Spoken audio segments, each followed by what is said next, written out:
I got pregnant in ninth grade. My parents disowned me and kicked me out of the house at midnight. It was raining. Not the soft kind that makes you want to curl up with a blanket, but the kind that soaks you to the bone in seconds. I stood on the porch with a plastic grocery bag full of clothes, my school backpack, and a phone with 12% battery. My mom didn't cry. My dad didn't yell. They just looked at me like I was a stain they couldn't scrub out. "You ruined our name," my father said. "You're not welcome here anymore," my mother added. Then they shut the door. I was 15. I didn't even know how to drive. I walked to the nearest gas station and sat under the awning, shivering and trying not to cry. I kept thinking, this can't be real. They'll come back. They'll change their minds. They didn't.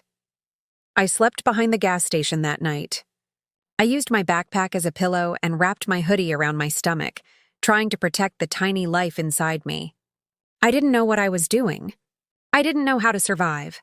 But I knew one thing. I wasn't going to give up. The next morning, I walked into town and asked for help. Most people looked away. One woman told me I should be ashamed. Another said I was probably lying. But then I met Linda. Linda ran a small bakery near the edge of town. She was in her 60s, wore her gray hair in a bun, and had flour on her apron like it was part of her uniform. She saw me sitting on the curb outside her shop and asked if I was hungry. I nodded.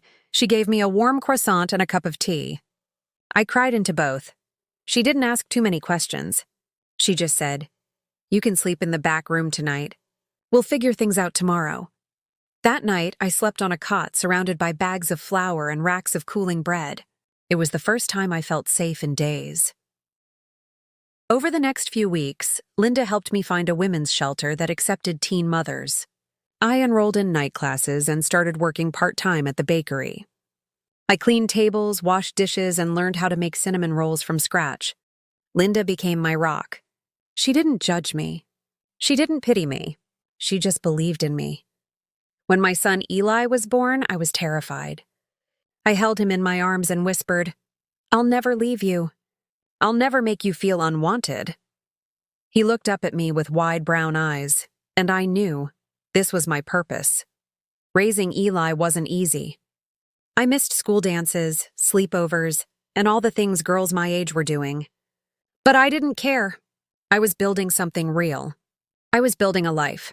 I finished high school through online classes. I got a scholarship to a local college and studied business. I worked every spare hour I had, at the bakery, at a bookstore, even cleaning offices at night. I saved every penny. I didn't buy new clothes. I didn't go out.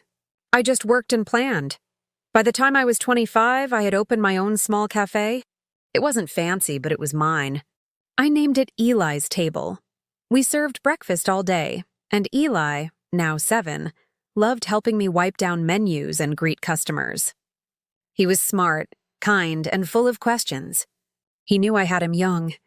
He knew my parents weren't in the picture. But he never asked why. I kept a journal. Every time I felt overwhelmed, I wrote in it. I wrote about the night I was kicked out, about Linda's kindness, about Eli's first steps, about the time I cried because I couldn't afford his birthday cake, but then made one from scratch and he said it was the best cake ever. I also wrote about my parents, not because I missed them, but because I wanted to remember. I wanted to remember how it felt to be thrown away. I wanted to remember what I survived. I started sharing pieces of my story online. Not my name. Not Eli's, just the journey. People responded. Women messaged me saying they'd been through the same thing. Some were still in it. Some had gotten out. My inbox filled with stories of pain, survival, and strength. I never expected my parents to come back. But on Eli's 18th birthday, they did. It was a Saturday. We had just finished decorating the cafe with balloons and streamers.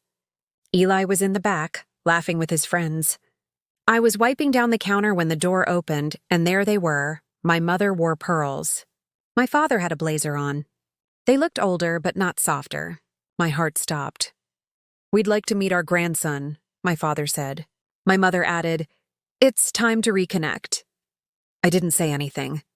I just stared at them. After 18 years of silence, they thought they could walk in like nothing happened. But I was ready. I had cameras installed in the cafe for safety. That day they recorded everything. I invited them to sit. I made them coffee. I let them talk. They said they'd been confused back then, that they'd made mistakes, that they wanted to make things right. I nodded. I smiled. And then I pulled out my laptop. I played a video montage I had made for Eli's birthday. It started with a photo of me at 15, standing outside the gas station. Then came clips of me working, studying, holding Eli, building the cafe. There were pictures of Linda, of Eli's school awards, of the journal entries I had written. My parents watched in silence. Then I said, "Eli knows everything." "He doesn't want to meet you," my mother gasped. My father's face turned red. I didn't yell. I didn't cry. I just said, "You threw me away. I built a life without you. And now you want to claim the parts that shine?" They left without finishing their coffee. Later that night, I posted the video online. It went viral. Thousands of women commented. Some said they'd been kicked out too. Some said they were still hiding their pregnancies. Some said they wished they had my strength. I didn't name my parents. I didn't need to. The message was clear. Forgiveness isn't owed. Strength is earned. If you're watching this on the Valvet Revenge channel and this story moved you, even a little, please like and subscribe. There are more stories coming. Stories that deserve to be heard. After the video went viral, everything changed. I didn't expect it. I thought maybe a few people would watch it. Maybe some would comment, maybe some would relate. But within 48 hours, it had over 300,000 views. My inbox flooded with messages. Women from all over the country shared their stories. Some had been kicked out like me. Some had been silenced. Some were still hiding their pregnancies from their families, terrified of what might happen. I read every message. I cried through most of them. One woman wrote, "I watched your video with my daughter." She's 16 and pregnant. We hugged and cried. "Thank you for showing me what strength looks like." Another said, "I was kicked out at 17. I never got to tell my side." "You told it for me? I didn't know what to say?" I just kept replying, "You're not alone." But while the internet was lifting me up, my parents were trying to tear me down again. 3 days after the video went live, I got a letter. Not an email, not a text. A formal letter delivered to the cafe. It was from a lawyer. My parents were threatening to sue me for defamation. I laughed when I read it. I hadn't even mentioned their names. I hadn't shown their faces. I had told my story, but they were furious. They said I had damaged their reputation and misrepresented the past. I didn't respond. I didn't need to. Instead, I posted a follow-up video. I didn't cry. I didn't rant. I just said, when people are more concerned about their reputation than the pain they caused, that tells you everything. That video hit 1 million views in 5 days. Eli watched it with me. He didn't say much. He just put his arm around my shoulder and said, "You're brave." I looked at him, my son, my miracle, and thought, no, I'm just done being quiet. But something else happened that week. Something I hadn't expected. Linda called. I hadn't spoken to her in months. She had retired and moved to a quiet town upstate. But she had seen the video. Her voice cracked when she said, "I'm proud of you." I told her everything, about the cafe, about Eli, about the lawsuit threat. She listened, then said something that stuck with me. "You didn't just survive. You built something. That's the best revenge there is." She was right. But I wasn't done. I started digging, not out of spite, but out of curiosity. I wanted to know what my parents had been doing all these years. What made them suddenly show up after 18 years of silence? It didn't take long to find out. They were broke. My father had retired early after a failed business deal. My mother had racked up debt trying to maintain their lifestyle. They had sold their house and were living in a rental. Their social circle had shrunk. Their reputation, once spotless, was now stained with whispers. And then I found something else. They had tried to reach Eli behind my back. I found a message request on his social media account. It was from a fake profile, but the language was unmistakable. "We're your real family. Your mother has kept you from us. We want to tell you the truth." Eli had blocked it. He hadn't even told me. When I asked him why, he shrugged and said, "I didn't want to upset you. That broke me more than anything. They hadn't changed. They hadn't come back out of love. They came back out of desperation. They saw Eli as a way back in, a way to fix their image, maybe even a way to get financial help. I was done playing nice."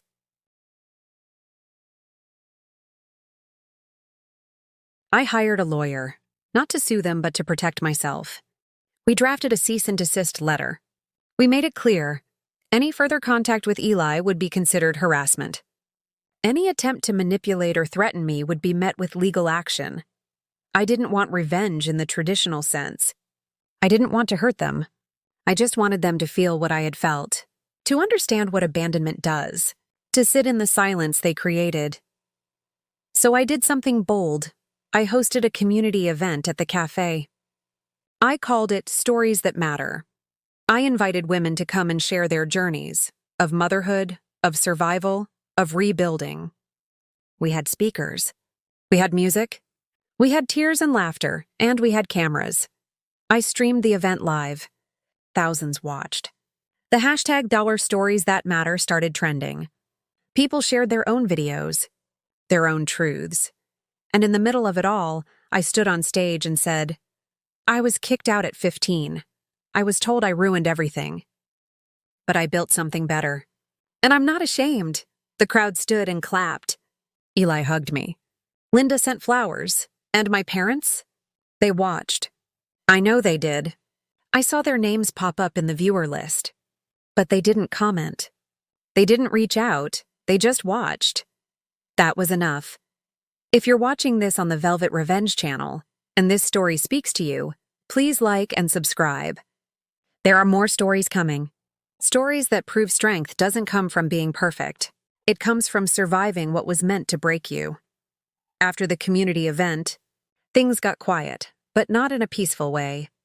It was the kind of quiet that comes after a storm, when everything looks calm, but you know something's still brewing underneath. I kept working at the cafe, kept posting online, kept answering messages from women who saw themselves in my story.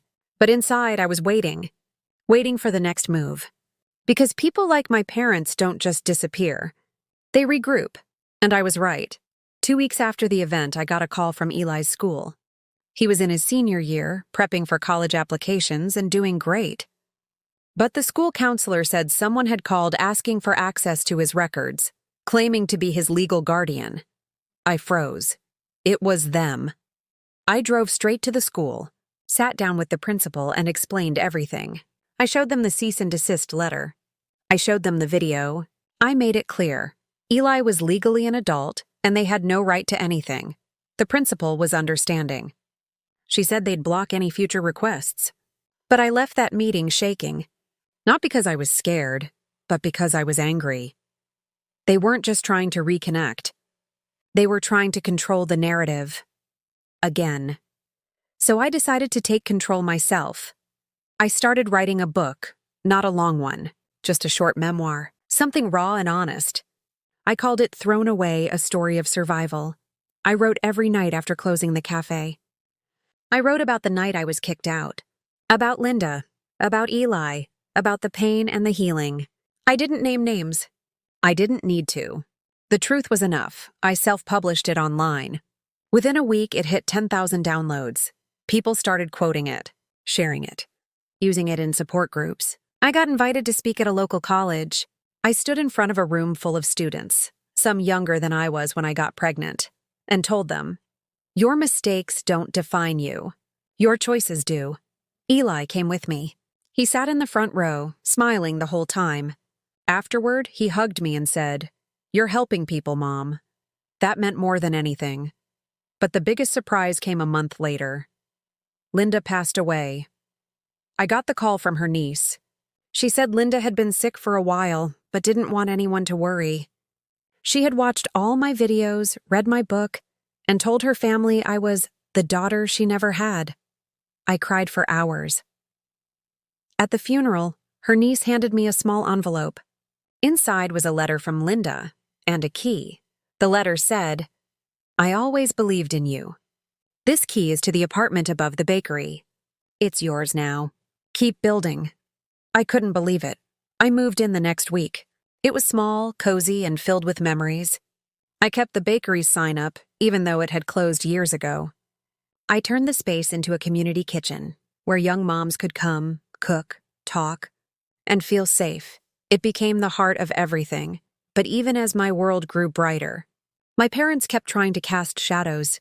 They started spreading rumors in town, saying I had lied, that I was using Eli for attention, that I had brainwashed him. I heard it from customers, from neighbors, even from old classmates who hadn't spoken to me in years. At first, I wanted to fight back, to post another video, to call them out. But then I realized something. I didn't need to. Because every time they tried to tear me down, more people stood up for me. Women who had been helped by my story. Families who had found hope. Even strangers who just believed in truth. One day I walked into the cafe and found a note taped to the door. It said, "You helped my sister leave an abusive home. Thank you, that was my revenge, not screaming. Not suing, not exposing, thriving. I had turned their cruelty into a platform. Their silence into a voice, their rejection into a movement, and they couldn't touch it." Eli got accepted into college that spring. He chose a school 3 hours away, close enough to visit but far enough to grow. On move-in day, he hugged me and said, "You gave me everything. I'll make you proud." I smiled and said, "You already have." As I drove home, I thought about that night 18 years ago. The rain, the plastic bag, the silence, and then I thought about now, the cafe, the book, the community kitchen, the thousands of people who had found strength through my story. I wasn't just a girl who got kicked out. Was a woman who built something from nothing. And that's the kind of revenge that lasts. If you're watching this on the Valvet Revenge channel, and this story moved you, even a little, please like and subscribe. There are more stories coming. Stories that prove you don't need permission to rise. You just need courage. I thought the worst was behind me. After Eli left for college, I felt a strange mix of pride and emptiness. The house was quieter. The cafe was still busy, but the energy was different without him popping in after school or helping me refill the sugar jars. I missed him more than I expected, but I also felt lighter, like I had space to breathe, to think, to finally focus on myself. But peace doesn't last long when you've got people in your past who refuse to let go. One afternoon, I was cleaning up after a lunch rush when a woman walked in. She looked familiar, but I couldn't place her right away. She had that kind of face, tight smile, expensive sunglasses, too much perfume. She ordered a coffee, sat down, and waited until the cafe emptied out. Then she walked up to the counter and said, "I'm friends with your mother." I froze. She continued. "She told me everything. About how you twisted the story. About how you turned your son against her. She's heartbroken." I didn't respond. I just stared at her. She leaned in and said, "You should be ashamed. That word, ashamed." It hit me like a slap. I took a deep breath and said, "Tell her I'm not 15 anymore." "And I don't owe her anything," the woman scoffed, grabbed her purse and walked out. I stood there for a long time, staring at the door. They were trying to rewrite history. Again. That night I called Eli. I told him what happened. He listened quietly, then said, "Do you want me to come home?" I smiled. "No, baby. I've got this." But I knew I had to do something. Not just for me, but for every woman who had messaged me, every girl who had watched my videos and whispered, "Me too." So I started a podcast. I called it Unwritten, because that's what our stories are. Unwritten, unheard, and often erased. Each episode featured a woman telling her truth. Some were young, some were older, some had been kicked out, some had escaped abuse, some had simply been silenced by shame. I didn't interrupt. I didn't edit. I just let them speak and people listened. The podcast grew faster than I expected. Within a month, we had 50,000 subscribers. Women started sending in voice notes, letters, even poems. One girl said she played the episodes in her car to remind herself she wasn't alone. I felt powerful. Not because I was famous, but because I was finally using my pain for something bigger. But my parents weren't done. They started their own blog. It was called Truth and Grace. I know, ironic. They posted long essays about forgiveness and family values. They never mentioned my name, but they talked about a daughter who betrayed them and a grandson who was poisoned against love. I didn't respond. I didn't post a rebuttal. I didn't even mention it on the podcast because I knew something they didn't. People can smell lies.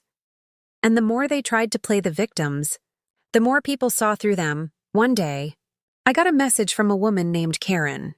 She said she used to go to church with my parents. She had read their blog, then found my videos. She said, I believed them at first, but then I saw your face, heard your voice, and I knew. She ended the message with, "Thank you for telling the truth." That meant everything.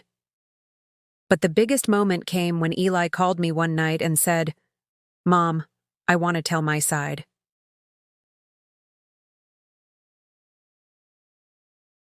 I was surprised. He had always been quiet about it, protective. But now he wanted to speak. So we recorded an episode together. He talked about growing up without grandparents, about watching me struggle and never complain, about reading my journal when he was 16 and crying for hours, about how he didn't hate them, but he didn't trust them either.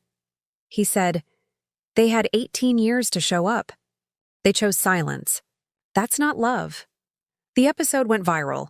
People messaged me saying they played it for their own kids, that it helped them explain things, that it gave them closure, and my parents, they shut down the blog, no announcement, no explanation. Just gone. I didn't celebrate. I didn't gloat. I just sat in my kitchen sipping tea and whispered, finally. Because revenge isn't always loud. Sometimes it's quiet. Sometimes it's just living well, telling the truth, refusing to be erased. If you're watching this on the Valvet Revenge channel and this story moved you, even a little, please like and subscribe. There are more stories coming. Stories that remind us your voice matters, your truth matters, and you don't need permission to speak. After Eli's podcast episode went viral, something shifted in me. For years, I had carried the weight of our story alone. I had protected him from the worst parts, shielded him from the shame, and tried to make sure he never felt unwanted. But hearing him speak, hearing the calm in his voice, the clarity in his words, it made me realize something. He wasn't just my son anymore. He was a man, and he was ready to stand beside me, not just behind me. That gave me strength I didn't know I still had. I started getting invitations to speak at events, women's shelters, high schools, even a few churches. Some of them were hesitant at first, worried I'd be too raw or too controversial. But once they heard the story, once they saw the impact, they understood. I didn't preach. I didn't lecture. I just told the truth. One night, after a talk at a local youth center, a teenage girl came up to me.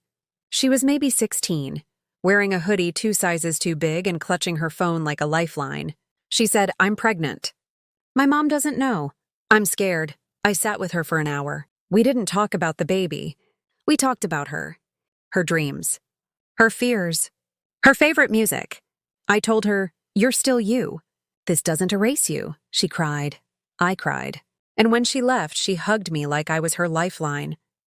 That's when I knew. This wasn't just my story anymore. It was a movement, but with every step forward, my parents tried to pull me back. They started showing up at events. Not inside, just outside. Standing near the parking lot, watching.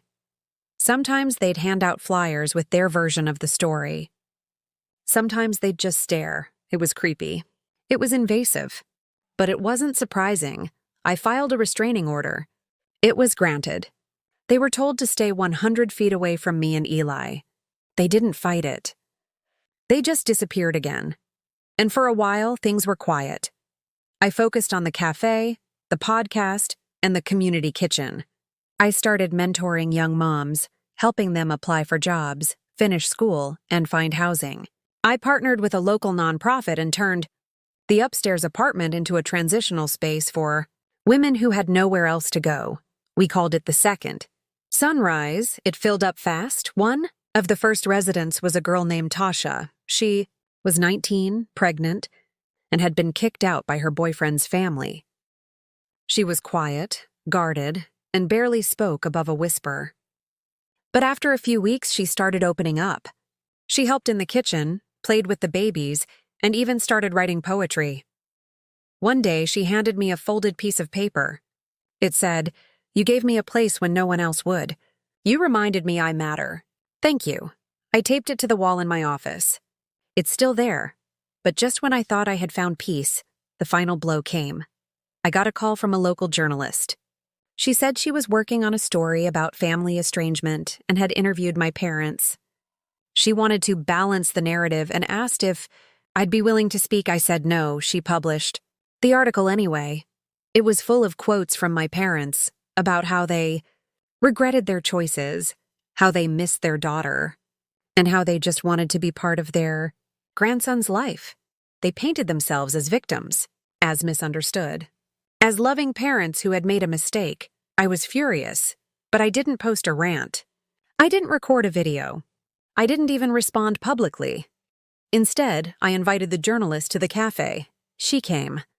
She sat, she listened, and then I showed her everything. The journal entries, the cease and desist letters, the messages Eli had received, the footage from the community event, the podcast episode. She didn't say much, just nodded, took notes. A week later, she published a follow-up article. It was titled, "The Daughter Who Refused to Be Erased." It told the full story. My story, Eli's story, Linda's story, Tasha's story, the story of every woman who had been silenced and chose to speak. And my parents. They left town. No announcement. No goodbye. Just gone. I don't know where they went. I don't care, because I'm still here. Still standing. Still speaking. Still building. And that's the kind of revenge they'll never understand. If you're watching this on the Valvet Revenge channel, and this story moved you, even a little, please like and subscribe. There are more stories coming. Stories that prove you don't need to scream to be heard. You just need to speak.